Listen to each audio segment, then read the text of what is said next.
नमस्कार विद्यार्थ्यांनो, आज आपण मॅथमॅटिक्स नॉन टेक्स्च्युअल पार्ट 7 पाहणार आहोत. याच्या आधी आपण 6 भाग पाहिलेत. आज आपण 7व्या भागाला सुरुवात करतोय.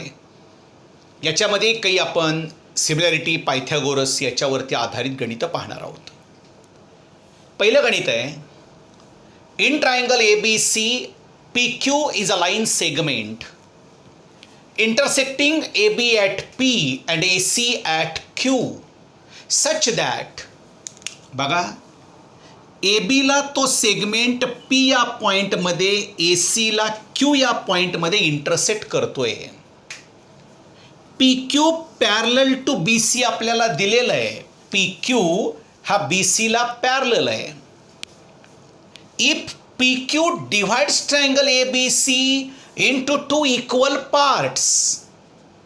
आता याचा अर्थ काय झाला की PQ हा ट्रायंगल ABC ला 2 इक्वल पार्टमध्ये डिव्हाइड करतो. त्याचा पुढा अर्थ पण दिलाय त्यांनी, मीन्स इक्वल इन एरिया. अर्थ समजतोय का बघा. PQ हा सेगमेंट ABCच्या एरियाचे 2 समान भाग करतो. म्हणजे समजा ABCचा एरिया जर 10 स्क्वेअर सेंटीमीटर असेल, 10 ओनली, तर या PQ जे 2 भाग होतात त्या प्रत्येक भागाचा एरिया हा 5 स्क्वेअर सेंटीमीटर झाला. आता PQ कोणते 2 भाग झालेत? PQ एक वर ट्रायंगल APQ तयार झालाय आणि खाली हा क्वाड्रिलॅटरल तयार झालाय. याचा अर्थ या वरच्या ट्रायंगलचा आणि या क्वाड्रिलॅटरलचा एरिया सारखा आहे असं त्याने आपल्याला दिलंय. Find BP upon AB. काय काढायचं आहे आपल्याला? आपल्याला रेशो काढायला सांगितलेला आहे. BP अपॉन AB हा रेशो काढायचा आहे. दिलंय काय आपल्याला? PQ पॅरलल टू BC हा पहिला भाग आणि PQ होणाऱ्या दोघांचा पण एरिया सारखा हा दुसरा भाग. बघा, थोडंसं वाक्यांचे अर्थ आपल्याला नीट घ्यावे लागतात. सिमिलॅरिटी आपण सगळी शिकलेलो आहे. आता त्यांनी ज्या अर्थानं आपल्याला हे वाक्य दिलेलं होतं की PQ divides triangle ABC into 2 equal parts means equal in area, याचा अर्थ काय झाला की या दोघांचा एरिया सारखा, पण क्वाड्रिलॅटरलच्या एरियाचा आपला संबंध येत नाही. म्हणजे गणितामध्ये आपल्याला नॉन टेक्स्च्युअल सोडवताना गरज कशाची आहे? तर त्या वाक्यांचे अर्थ नीट लागले पाहिजेत. आपल्याला सांगितलंय की PQ divides triangle ABC into 2 equal parts that is in equal area. याचा अर्थ आपण कसा घ्यायचा? आपण याचा अर्थ असा घ्यायचा की या ट्रायंगलचा एरिया दिसतोय, ट्रायंगल APQ, याचा एरिया ABCच्या निम्मा आहे. आपण जर क्वाड्रिलॅटरल धरून चाललो तर गणितात क्वाड्रिलॅटरलचा रोलच नाही काही. ह्या दोघांचा एरिया सारखा, याचा अर्थ प्रत्येकाचा एरिया मूळ ट्रायंगलच्या निम्मा. मग क्वाड्रिलॅटरल आपल्याला सहज काढून टाकता येतो. ट्रायंगलबद्दल तर आपल्याला बरीच माहिती आहे. आता गणित कसं झालं बघा. PQ हा BC ला पॅरलल दिलेला आहे. याचा अर्थ आपण 2 ट्रायंगल सिमिलर दाखवायचे. कोणते 2 ट्रायंगल सिमिलर दाखवायचे? In triangle APQ and triangle ABC. APQ ABC. Sec PQ parallel to sec BC which is given. Therefore, angle APQ congruent to angle ABC, corresponding angles. Angle AQP congruent to angle ACB, corresponding angles. किंवा angle A congruent to angle A, common angle. these two triangles, triangle APQ similar to triangle ABC. APQ आणि ABC हे दोन triangle similar आहेत. म्हणजे पहिल्यांदा हे दोन triangle similar दाखवा. आता आपल्याला थिअरम माहिती आहे. According to theorem of areas of similar triangles. काय सिमिलर ट्रायंगलचे एरियांचा theorem? If two triangles are similar then the ratio of their areas is the ratio of their corresponding sides, heights, medians. हे सगळं झालंय आपल्याला sides पाहिजेत. कुठं median वगैरे काही नाही आलेलं बघा. therefore area of triangle APQ upon area of triangle ABC is equal to कोणत्या साइड्स घ्यायच्या? रेशो पाहिजे BP आणि AB. त्याच दृष्टीनं बघा इकडंच आहे सगळं, पलीकडं काहीच नाही. म्हणजे अलीकडच्या साईड्स जर घेतल्या तर या ट्रायंगलची साईड येणार AP स्क्वेअर, या ट्रायंगलची साईड येणार आहे AB स्क्वेअर. हे अकॉर्डिंग टू थिअरम. ह्याला इक्वेशन नंबर 1. बट काय वाक्य दिले आपल्याला? sec PQ divides triangle ABC into two equal parts means equal in area. याचा अर्थ कसा घ्यायचा ते मगाशी सांगितलं होतं. याचा अर्थ असा घ्यायचा आहे की area of triangle APQ is equal to 1/2 area of triangle ABC. दोन सारखे म्हणून तुम्ही हा ट्रायंगल क्वाड्रेटरल घ्यायला गेलात गणित सुटणार नाही पुढं. APQचा एरिया ABCच्या निम्मा आहे. इथं एरिया ऑफ ट्रायंगल ABCनं गुणलं, इकडं आल्यावरती भागायचं. सोपं आहे. मग area of triangle APQ upon area of triangle ABC is equal to 1/2. Equation number 2. जरा बघा इक्वेशन नंबर 1 आणि 2 मध्ये त्यांच्या LHS सारख्या झाल्या. LHS सारख्या म्हणजे RHS सारख्या आहेत. या ठिकाणी येणार आहे from equation number 1 and equation number 2 AP square upon AB square is equal to 1/2. दोन्ही साईडची स्क्वेअर रूट्स घ्या. AP upon AB is equal to 1/√2. एकचं 1 पण 2चं स्क्वेअर रूट √2. काय मिळालं? इथं मिळालं AP अपॉन AB. पाहिजे आपल्याला BP अपॉन AB. कुठंतरी ह्या BPचा आणि APचा संबंध आहे. आता हे गणित इथून पुढं 2 प्रकारे सोडवता येतं. 2 प्रकारे कोणतं? तर आपण याच्यावरून APची किंमत डायरेक्ट काढू शकतो आणि सोडवू शकतो, किंवा इथपर्यंत पोचायचं आहे की आपल्याला BP अपॉन AB हा रेशो यायला पाहिजे. बघा मी तुम्हाला दोन्ही प्रकार दाखवतो. तुम्हाला जो सोपा वाटेल तो प्रकार तुम्ही इथून पुढं करू शकता. 2 प्रकारे गणित येतं. ज्याला इन्व्हर्टेंडो कॉम्पोनेंडो वगैरे सगळं जमतं त्याला हा गणिताचा भाग जमून जाईल. पण ज्याला ते आठवत नाही त्याने किमतीवरून जायचं. मी पहिला प्रकार दाखवतो. पहिला प्रकार कसा येईल? या ठिकाणी हा रेशो मिळाला आहे आपल्याला AP upon AB is equal to 1/√2. आता इथं काय करायचं आहे? वर तर BP पाहिजे. जरा फिगरमध्ये बघा BP कधी मिळेल? BP हा AB मधून AP सबट्रॅक्ट केल्यावर मिळेल. Pचा ABशी मिडपॉईंट वगैरे असा काही संबंध नाही आहे. त्यामुळं AP is equal to 1/2 AB. BP AP सारखं असं काही नाही म्हणता येत. मग BP काय आहे? तर ABची आणि APची सबट्रॅक्शन आहे. आता सबट्रॅक्शन करायला AB वर पाहिजे. म्हणजे या ठिकाणी पहिल्यांदा लिहावं लागतं बाय इन्व्हर्टेंडो. हा इन्व्हर्टेंडो केल्यावर काय येतं?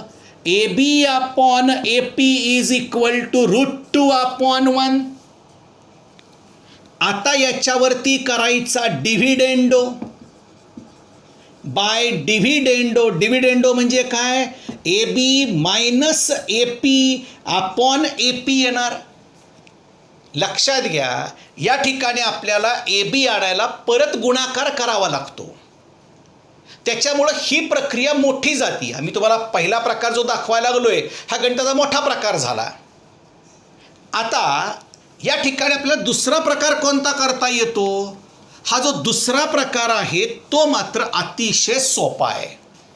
दुसऱ्या प्रकारात काय होतं? हा दुसऱ्या प्रकारात आत्ता सांगितल्याप्रमाणे साधी सोपी सबट्रॅक्शन. म्हणजे कसं? A P upon A B is equal to 1/√2 हे मिळालेलं आहे. इथं ए बी न भागलंय, तिकडे गेल्यावरती गुणा. A P is equal to 1/√2 A B. ही ए पीची किंमत काढून घ्यायची आणि याला इक्वेशन नंबर 1, 2 जे काही तुमच्या पद्धतीने येईल ते द्यायचं. मग अशी 1, 2 झाली होती, आता 3 येईल. Equation number 3. आता बघा, आता आपल्याला पाहिजे B P. B P is equal to A B minus A P. ह्याला सपोर्ट द्यायचा A dash P dash B. या ठिकाणी काय होणार? B P is equal to हा ए बीला ए बी तसाच मायनस ए पीची किंमत काय? ए पीची किंमत आहे 1/√2 ए बी. आता काय तयार झालं? बी पी इज इक्वल टू या ठिकाणी ए बी कॉमन काढा.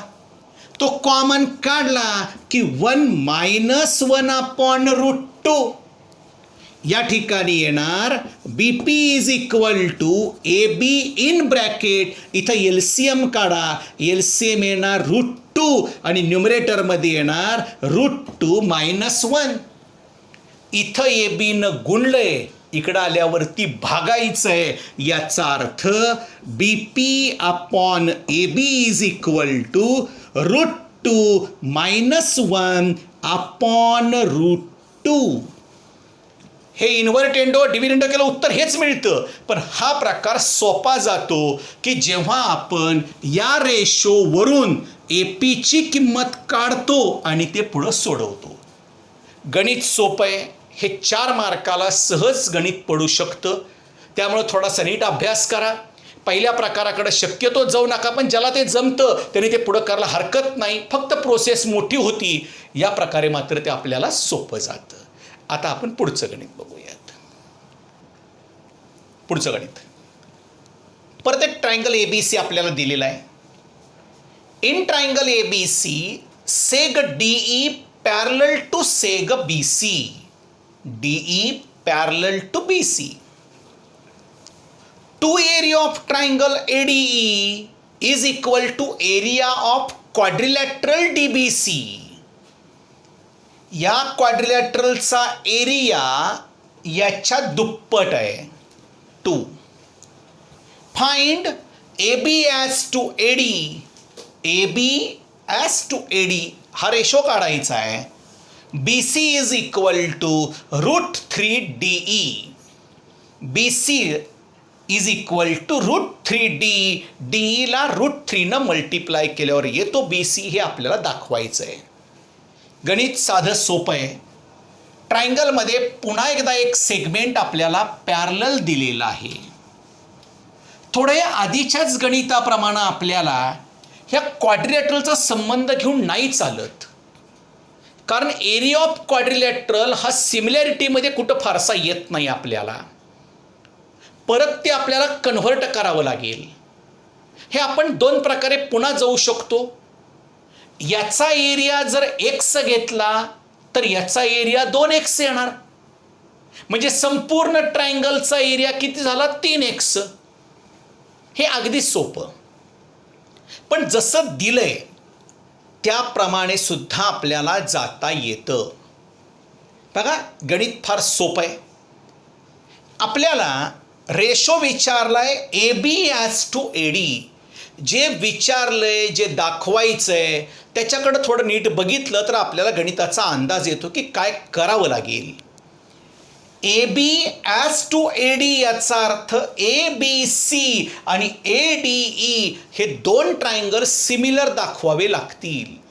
आणि त्या आधीच्याच गणिताप्रमाणे डी ई हा बी सीला पॅरलल दिलेला आहे. याचा अर्थ हे दोन करस्पॉन्डिंग आहेत, हे दोघं करस्पॉन्डिंग आहेत, हा कॉमन आहे. ए ए ए म्हणा, कोणतेही दोन दाखवून ए म्हणा. This two triangles are similar. Which triangles are similar? Triangle A B C similar to triangle A D E. हे दोन ट्रायंगल सिमिलर झाले. मग हे ट्रायंगल सिमिलर आहेत तर according to theorem of areas of two similar triangles, area of triangle A B C upon area of triangle A D E is equal to A B square upon A D square. A B आणि A D रेशोपर्यंत तरी आपण पोहोचलो. ह्याला equation number 1 द्या. आता या दिलेल्या माहितीचा उपयोग करून या रेशोपर्यंत यायचं आहे. बघा काय दिलंय, two area of triangle A D E is equal to area of quadrilateral D B C E. ह्याला सपोर्ट द्यायचा गिव्हन. आता याला कशाने गुणलेलं नाही म्हणजे या ठिकाणी एक आहे हे माहिती आहे. ह्यानं गुणलं, इकडं आल्यावरती भागूयात. इथं दोननी गुणलंय, तिकडं गेल्यावर भागूयात.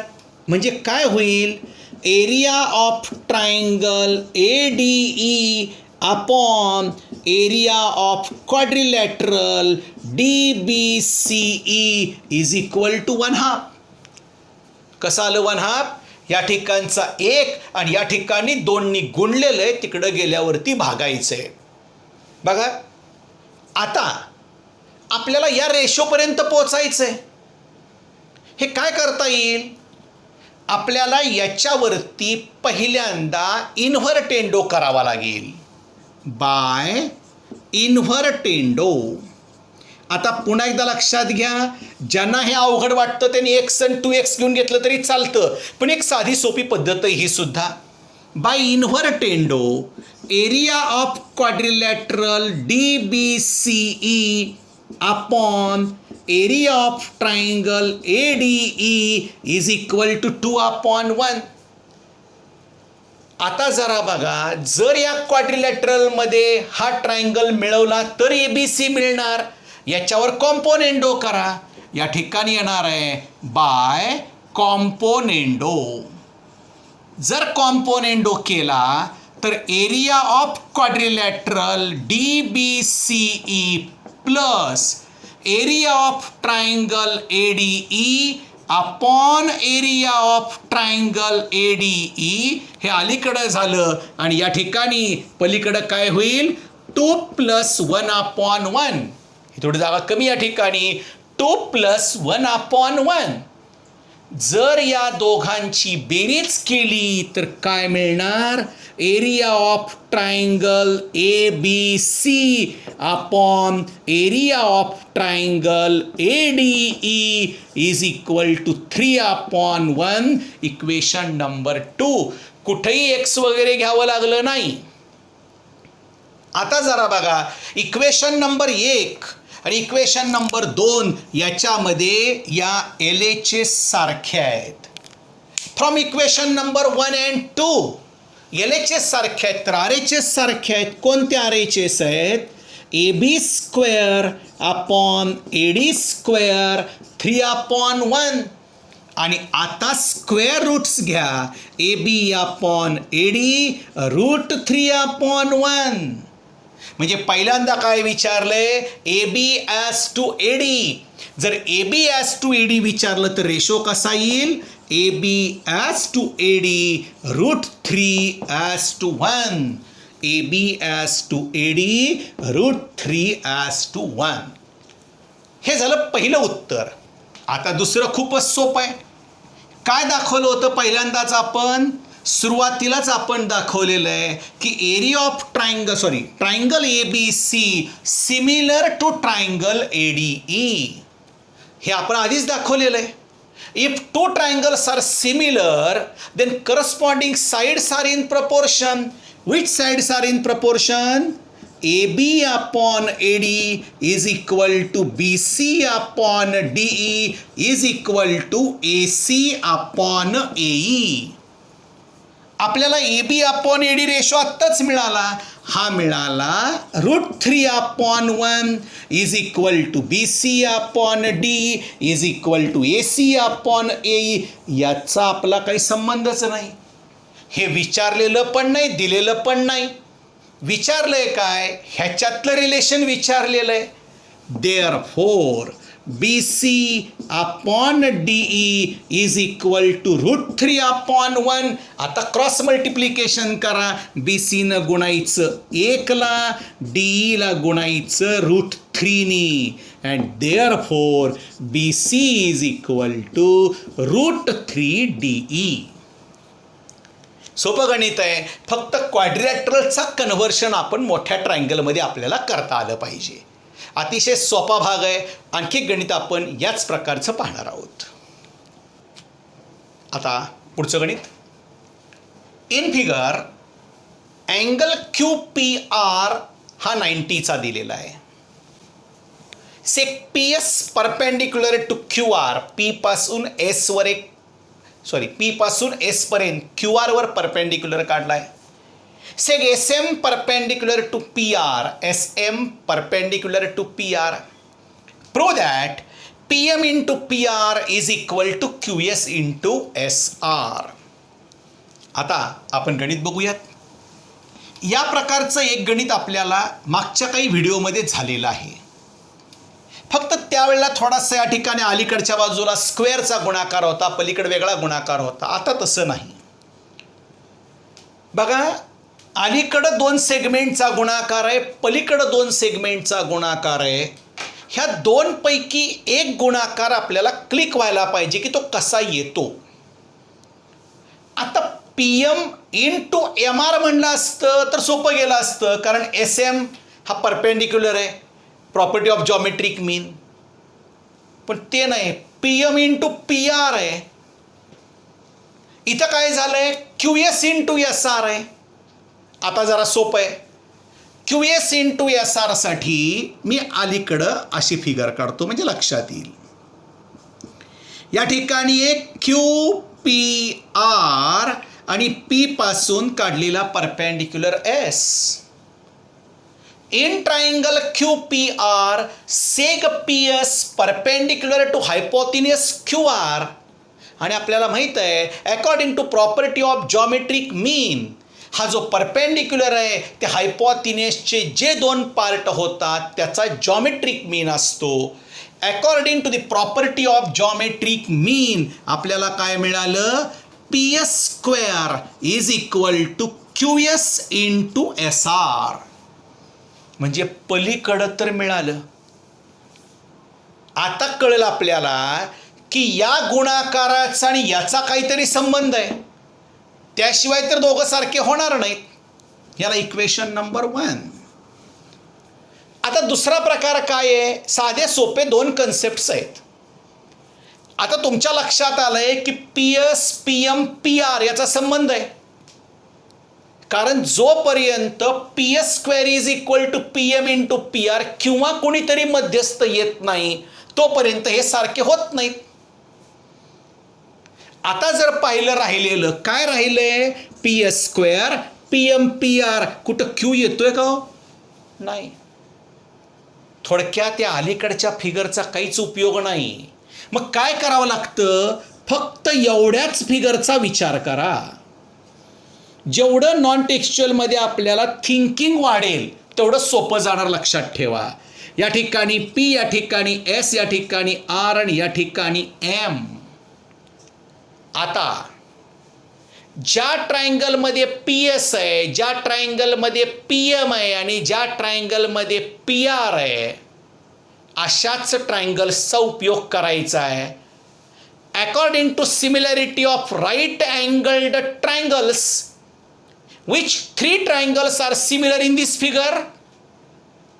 Triangle PSR, similar to triangle PMS similar to triangle SMR. हे झालंय आपल्याला. कोणते ट्रायंगल सिमिलर आहे? ट्रायंगल PSR हा मोठा triangle, similar to triangle PMS आणि सिमिलर टू ट्रायंगल SMR. बघा, according to similarity of right angled triangles, these three triangles are similar to each other. ज्या ट्रायंगल्समध्ये PS, PM आणि PR आहे ते जरा बघा. या ठिकाणी हे दोन ट्रायंगल सापडतात, याचा काहीच संबंध नाही. थोडक्यात, according to similarity of right angled triangles these two triangles are similar. If triangles are similar, then corresponding sides are in proportion. कोणत्या साइड्स प्रपोर्शनमध्ये असतील? PS upon PM is equal to SR upon MS is equal to PR upon PS. पुन्हा एकदा याचा काही संबंध नाही आपला. जरा या दोन रेशोकडे बघा आणि क्रॉस मल्टिप्लिकेशन करा. PS into PS is equal to PM into PR, that is PS square is equal to PM into PR. Equation number 2. जर या 1 आणि 2 मध्ये बघा, आता तुम्हाला डाव्या बाजू सारख्या दिसतील. डाव्या सारख्या म्हणजे उजव्या सारख्या. काय होतं गणितात? दोन कन्सेप्ट्स होते. एक होता जॉमेट्रिक मीनचा आणि दुसरा होता सिमिलॅरिटी ऑफ राईट अँगल्ड. लिखाणाला गणितं अतिशय सोपी आहेत, 2 ते 3 मार्काला येतात, पण हे त्या वेळेला क्लिक व्हायला पाहिजे. याचा सराव करा, 100% येईल. ह्याच्यामध्ये आणखी एक प्रकार पुढं आपल्याला अँगल बायसेक्टर मिक्स होऊन गणित येतं, ते आपण पुढच्या भागामध्ये पाहणार आहोत.